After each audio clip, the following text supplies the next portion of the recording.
What's up YouTube? Welcome back to another video. The name is Frosty. In this one we're going to be taking a look at Arc 3.0 Titan, and I'm going to showcase everything, kind of give you an idea of how it works and what are going to be potentially the best options for you to use when it comes to PvP. So hopefully by the end of this you understand all of the abilities, the aspects, and what fragments to run, and how these new abilities on the melee and the thruster work when it comes to playing the game. So first of all, let's go ahead and dive in with the new things that we have. We have the thruster. While grounded, quickly evade in a lateral direction. So this works forward, backwards, left and right side. You can combine this with certain plays. I'll show you right now. You can shotgun and thrust backwards. That's going to be a really good movement that I personally will practice. Now it doesn't seem as effective if you want to shotgun rush somebody, because there's a slight delay before you can actually, shoot your shotgun shot. You can do things like slide and then chain the thrust to go back exactly where you came from. You can do a really cool movement ability such as this: shotgun, thrust back, proc the melee from a distance. And that's going to be the next thing I want to talk about. The melee, the Thunderclap. So this thing is pretty crazy. A lot of people are scared because of the one-shot potential. It has really crazy radius and range. So those are two different things. Range means like how far the target can be when you can hit them, and radius being how far can you be away from the target, like in terms of like the left and right distance, and it will still actually register. So I'm going to try to get a little bit away from him. Now, one thing to note is that even if you don't charge up the Thunderclap, it will still hit the same distance range, the same length. So here we are. At base, we do 121 damage, almost breaking his shield, which will allow you to do a shotgun combo. And I'll take a look at how far I can be away from target to actually hit him. So just to show you really far away, I won't hit him. But then if I start looking a little bit closer, you start to see that radius. So I'm pretty far away from aiming at the actual player, and I can hit that. Now, the question is, can I still one-shot even if my aim is still pretty far away from the target? Well, you actually can, and I'll show you now. So this melee was supposed to be pretty skillful, right? And I think it's very forgiving on being able to actually hit a target. There are some downsides. For example, when you're aiming towards a certain direction, you can't aim backwards with the melee. So you're stuck towards the left, right, or forward. And it does have a charge time, but I think the best way to combine this won't actually to be the one-shot kill. It'll be to do a shotgun melee combo from a really far distance. So things like a slug shotgun, maybe a fusion rifle, anything that has a lot of range that you can combine it with this long distance melee will be key. So for example, let's say I'm really trying to beat the shotgun player. I'm going to hit him with a found verdict shot and then melee from a distance. And he's not in range at all to get a one-shot kill with a shotty, right? I just showed that with my found verdict. So that's a quick little, look at the Thunderclap melee. When the player is still running around, I showed you how crazy, the targeting is. You don't have to even like hit him. So Strass here is going to be running around. He's going to go left and right on my screen here. And I just follow him. I don't even have to be directly on point, and it will still, pretty much get him. So there will be some predicting you'll have to do. I personally will probably stick to just combining it with a shotgun melee, maybe a primary, couple shots, and then hitting that. So let me show you my favorite little combo here when it comes to using the shotgun with this melee and the thruster. So I want to do this shotgun backpedal, so I'm away from the range from him killing me, and then I follow with a super long melee attack. That's going to be really, really sick. All right, so what else can I show you? Let's take a look at the aspects. All three aspects here are actually really, really solid choices. So you get to pick whatever you want. I went ahead and looked at all of them, tested them a little bit so I can give you an idea of what to expect when you're using it. My personal top pick is going to be Knockout. It states, critically wounding a target or breaking their shield infuses your melee attacks with arc energy and increases your melee range and damage for a short duration. Defeating targets with melee attacks starts health regeneration and makes you amplified. So the neutral play with this aspect is actually insane, because upon getting a melee kill, you will instantly get your health regen, and you do not have to have a melee ability available. So let's say I waste this, I don't have it, I still get a melee kill, I still get the health regen, I still get the entire aspect to work. I still have the knockout and the frontal assault stuff going down here. So the melee range is awesome on this. So let's say I break his shield here. Wrong melee. Let me go ahead and switch this off. So I can't hit him from this distance, but let's take a look what happens when I break his shield. Okay, still not gonna work. We'll try this again from a little bit closer distance. So That was really far, bro. Okay, so I can't melee here. Why did I just 2-tap him? Double damage. Alright, I just double damaged him in a private match. While full health. So let's test it again. So I can't get a melee lock on here. Knockout will allow me to get that crazy melee snipe, which is going to be super clutch. I get my health regen and amplified. So it's going to take me to the next thing. What is amplified and how does this work? So amplified will provide some extra benefits to other abilities if it states it, but the main important one is going to be the increased speed that you have when you're sprinting. So you can see in the bottom left, speed booster. I'm sprinting faster. Even my slide seems like it's more cracked. And you don't need anything special on your fragments or your aspects to take advantage of the speed booster. And as you can see, my amplified is gone, but I still have the speed booster active. But as soon as I stop, it'll go away. And then you have to reproc it with amplified. All right. So frontal assault, I showed you what goes down there. Really good neutral play. Next up, we have Touch of Thunder. So this is going to enhance every single grenade. And we're going to start from the very top of the list. And at the end, I'm going to tell you what I think is the best grenade to run. So first of all, we have flashbangs.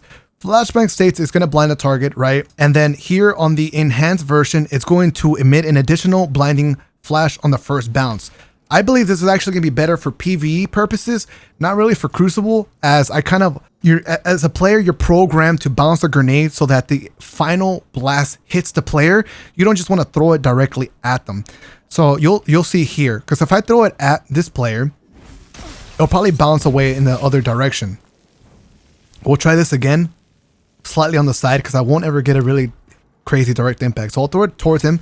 The grenade's going to bounce, and the further away it is from the original player, he's away from the radius, which means he'll take less damage. And that's why I don't think flashbangs with that aspect is going to be a crazy combo. So maybe I could do this. But then at that point, why run the aspect, right? I'm not taking advantage of the initial bounce at all. So next up, let's take a look at the pulse grenade. This one states that it's going to create ionic traces periodically as it damages targets and increases its damage over time. So let's take a look. Pulse grenades are a pretty solid grenade for area of control, throwing at barricades, risks potentially, especially because of the increased damage. So it increased, you saw that damage, and I got Ionic Trace without even needing the kill. That Ionic Trace is going to refund some ability energy. So not a bad pick right there, but it's not my favorite pick. Next up, we have the Lightning Grenade. So not only is it going to give you a jolt ability, you actually get an additional Lightning Grenade. That additional Lightning Grenade will go on its cooldown once your first one is originally done. So let's take a look here. So you don't see anything right now, but in an actual match, if there's another player around, that jolt will hit a different player. Lightning grenades, not a bad option, but not my pick. So here we are, the last option, the Storm Grenade. It states, after detonating, creates a roaming thundercloud that tracks nearby targets and fires bolts of lightning at foes beneath it. It sounds crazy, right? Well, it is actually insane. It has a pretty good cooldown, and with the enhanced version, it lasts so long and it tracks so much. So first of all, let me show you what it looks like without actually hitting a target. Oh my god, it's tracking him. I thought I had to hit him. Oh my god.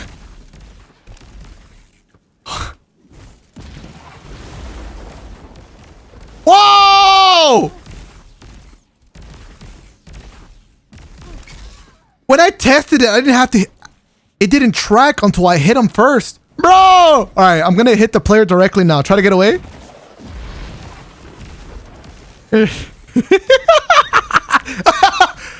So as you can see, why this grenade is going to be the best pick. It tracks, lasts a long time, really good for area control. Like, come on, what else can you ask for? Now, I want the player to stand still, and it can actually get you a one-shot kill if the player stands on it for too long. So as you can see, the grenade is very, very strong. Really good for trials, really good for control. Multiple players will definitely suffer from that. And that pretty much covers the second aspect. Now, the third one is going to be Juggernaut. This one, a lot of people are scared about. I don't know how to feel about it. It seems crazy. Even when I'm testing it out, it seems really crazy what it can tank. But in actual play setting, it might play out differently. I expect it to be really good in like more casual type of lobbies than in the, super high skill lobbies, because, someone might not be able to hit the shots enough or know how to counter it. So what this Juggernaut shield can actually do, it will block like 2 shots of a 140 RPM hand cannon. You'll see that right now. So I tanked 2 shots, I lost no HP. Now, upon losing that Juggernaut shield, I do lose my barricade. But one crazy thing here that you can combine is a way to not lose your barricade at all. So I'm sprinting at this player, he's gonna shoot my shield, and I'm gonna cancel my Juggernaut shield with a barricade so I don't lose that cooldown, but I get to pop a barricade, you know what I mean? So that's pretty sick. Or you can sprint and slide just before your shield breaks so that you actually keep your class ability. So let's go ahead and test that. I'm gonna sprint at you, and I still keep my class ability. So that's gonna be a pretty, you know, skillful way of remaining that class ability in your utility so you can continuously keep proccing Juggernaut shield. Now there's some things to know. It's not gonna be super easy to proc. One idea was to sprint into a wall to try to proc it, and you're not allowed to. Crazy stuff. The next thing I tried is to sprint forward and back in a general direction, which is really difficult to do. Probably something only on MK, and that still doesn't work. If you're trying to do squiggles like left and right, like super aggressive left and right, you will not get the Juggernaut shield to proc. So there is like a certain range you have to be looking at to be able to proc the shield. So you still can go left a little bit, but you have to be very careful. Otherwise, that Juggernaut shield will instantly disappear if you look too far, or which is not proc at all. As you can see, if I'm turning around with a Juggernaut shield, it will go away. So there's a bunch of crazy things a Jug shield can actually tank. And one of them right now you'll see is like a shotgun shot. Is that what you have right now? Let's see. Yeah, because he has a shotgun. So you'll see. I'm going to sprint at him. Hey, where's my Juggernaut shield? It takes a while to proc. And just like that, I have a clear shot with the shotgun as his fire rate is not allowing him to shoot again, right? Crazy stuff. It can tank a sniper rifle bullet as well, but it cannot eat things like a rocket launcher from a Gallahorn. It can tank a grenade launcher shot from like a Salvage or Salvo. And yeah, the Juggernaut shield is pretty wild, man. What else can I say about the Jug shield? You can pair it with a Teus ward. You'll have the Jug shield slide. It goes away instantly. I want to show you a couple combos so you know what to expect. You can do Ballistic Slam into your Thunder Crash if you haven't already discovered that before. And something even more wild that I didn't know about but was discovered was combining the Ballistic Slam with the Fist of Havoc. And I'm going to show you that here in a second. I have to get some more distance so you can see it. So first of all, I just want to see you like have an idea of the range of this, how far you can go with Fist of Havoc. And then I want to show you like a situation where you would actually use it for an advantage in an encounter against a player. So let's see. Ballistic Slam. I've zoomed away, right? Now I'm going to show you a situation where you can actually use this in a way to outplay somebody in the Crucible. So there's another kind of flooring here across. And normally if I pop a super, I'll only, you know, smash down here. It won't get too far. But combined with the Ballistic Slam, this is what happens. I get across instantly. So that's going to be a pretty crazy combo you want to keep in mind. And the Fist of Havoc will work normally like you have expected it in the past. It's just a combination of the top and bottom arc supers. All right, so we went over the abilities. Shoulder Charge will work with thrust, so let me show you that combination here real quick. If you want to get a lot of distance, closing the gap on a player or getting away, this is how you chain Shoulder Charge with a thrust. You do have to use a slide in order to proc both things. So you slide, Shoulder Charge, and then you thrust. Whoop, wrong ability. You're going to run, slide, Shoulder Charge, proc the thrust at the end, and then you cover a bunch of distance thanks to that, right? So on this part, I'm going to Shoulder Charge, and then I want to see how far I can get with just those two abilities. Whoops.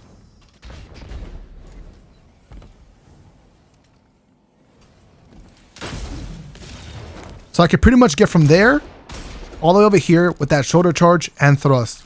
There are some animations, so it will take some practice if you want to do any crazy shotgun plays, fusion plays, sniper plays, whatever it may be. So the last things are the fragments that I think are probably the best options here for now. We still have some that are not available, but this is a way to get you started on what to run when it comes to playing PvP. So we have Spark of Shock, your arc grenades jolt targets. That's huge because that grenade is going to hit other players as well. Spark of Focus, after sprinting for a short time, your class ability regeneration is increased. This is huge neutral play. As we're going to be using our class abilities, you sprint, you proc that perk, focus breathing, and now you get it back faster, right? Next up, we have Spark of Recharge. While critically wounded, your melee and grenade energy regenerates more quickly. This is going to be a very, very good pick if you're a player that's actively seeking out engagements. You're taking damage from people all the time when it comes to Crucible, right? So might as well get a benefit from that. If you want to engage somebody in a duel, you get 2 hand cannon shots out, they get 2 hand cannon shots on you, so you back off, right? But yeah, Spark of Recharge, you're going to get your grenade energy back quicker and your melee as well. Next up, we have Spark of Magnitude. Your lingering grenades last longer. So this applies to Lightning Grenade, Pulse Grenade, Storm Grenade. For now, this is a really good pick because why not? You know, your grenades just last longer. So what is the finale of what I will personally run? So it's going to look something like Thruster, but if you want a more competitive advantage, in my opinion, I think the Barricade is still better. The Thruster is really fun. Strafe Lift is a must-go pick. Thunderclap, for fun, as you saw the crazy range, you do need to learn, get that skill gap down so you can actually utilize it really, really effectively. Otherwise, stick to the Seismic Strike Shoulder Charge, unless you want to combine Ballistic Slam with Synthocept, something like that, or in your supers to get some crazy, crazy range, right? So Shoulder Charge, probably the safest play here. Next up, we already discussed what grenade to go for. Storm Grenade with a touch of Thunder is going to be insane. And even without the aspect, I will still run Storm Grenade or possibly Arc Bolts. So without the touch of Thunder, Arc Bolts are probably like the best grenade here. The radius is insane. It does a bunch of good damage. I wouldn't mess around with Skip Grenades too much or Flux Grenades. They do one shot, but really long cooldown and really difficult to land. The Lightning Grenades are really easy to counter, but they're strong if you can, you know, hit them on a target. Flashbangs are still Flashbang Grenades like that. You know, the effect of blinding somebody and, you know, the damage it does, nothing too crazy. So my 2 aspect choices are going to be Knockout and Touch of Thunder. The neutral play here combined is just insane. Good melee, health regen, crazy grenades. Juggernaut shield seems wild, but it doesn't fit my playstyle where I just want to like sprint on somebody with a shotgun out straight line. I like to be a little bit tactical, peek around corners, slide back, left, you know what I mean? And then my super pick is going to be Thunder Crash. We already went over the fragments, Spark of Shock, Spark of Focus, Spark of Recharge, Spark of Magnitude. And that, ladies and gentlemen, is Striker Arc 3.0. I hope this helped you out on what to run and what to expect when it comes to this awesome subclass on the Titan.